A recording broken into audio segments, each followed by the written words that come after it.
Welcome back. This is Linear Equations Project Part 2. I hope you enjoyed Part 1.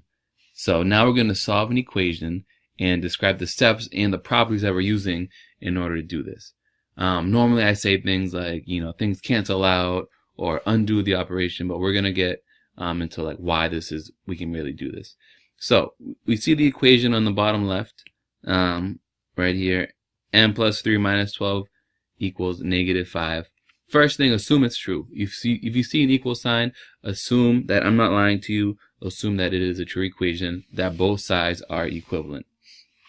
Next, normally I would say, add 12 on both sides, cancel out that 12. Why does that actually work, right? You can add 12 on both sides, and I want you to pause the video and write this whole thing down. It says the addition property of equality says that I'm allowed to add the same thing to both sides of this equation. The addition property of equality. If you go back to your notes, you see the addition property of equality is right over here. This says that you are allowed to add a number to both sides of the equation and it will still be true. So that's why you're allowed to do that. So you need to write that down. Then it says the additive inverse says that negative 12 plus 12 equals 0. So I go back to my other page, I see additive inverse property. Alright, there it is right here.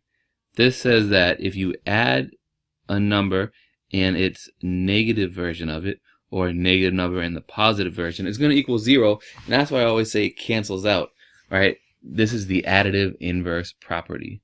So if I go back over here, it says that negative 12 plus 12 equals 0. Okay. So to recap, the reason that you are allowed to add 12 on both sides is the addition property of equality. And the reason you do plus 12 to get rid of the minus 12 is because of the additive inverse property. Alright, so the next step of this, right, when the 12s cancel out, right, they go away. I normally just draw a line through them.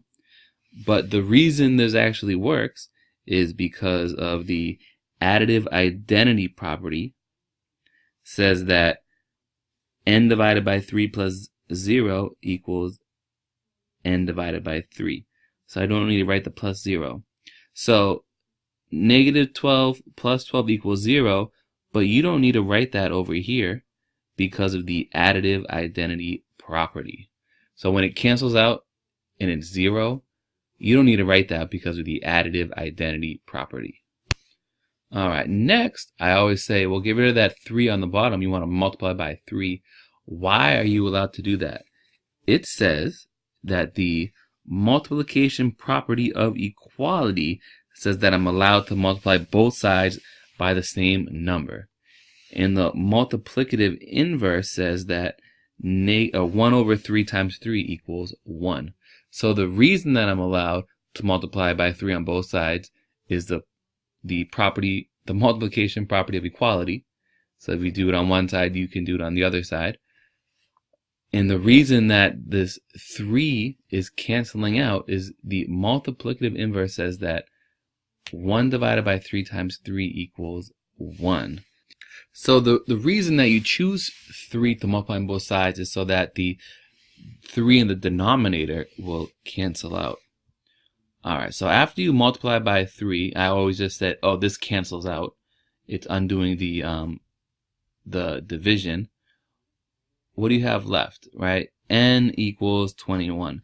I drew a 1 over here because on the step above it said, well, 1 over 3 times 3 equals 1. So this has to be 1n.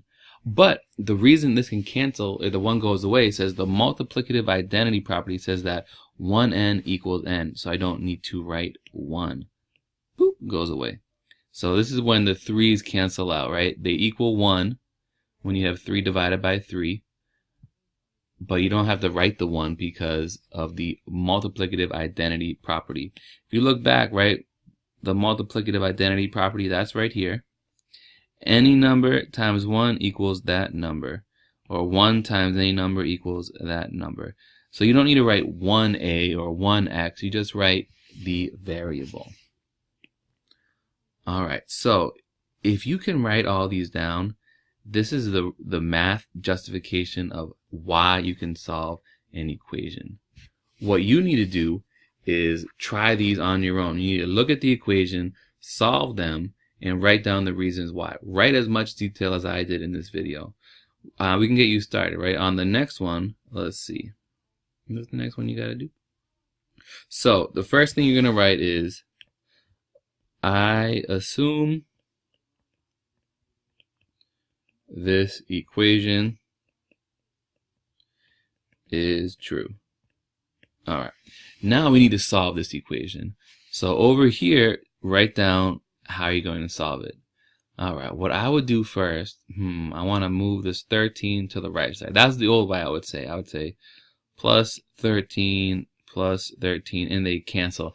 But why do they cancel? Why are you allowed to do plus 13 and plus 13? You need to look back, look at your properties, see which of them makes sense to use, and write them in here.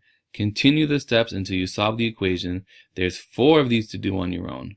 All right? So this is not easy. It's very challenging, but you can do it. This is really going to test your abstraction skills.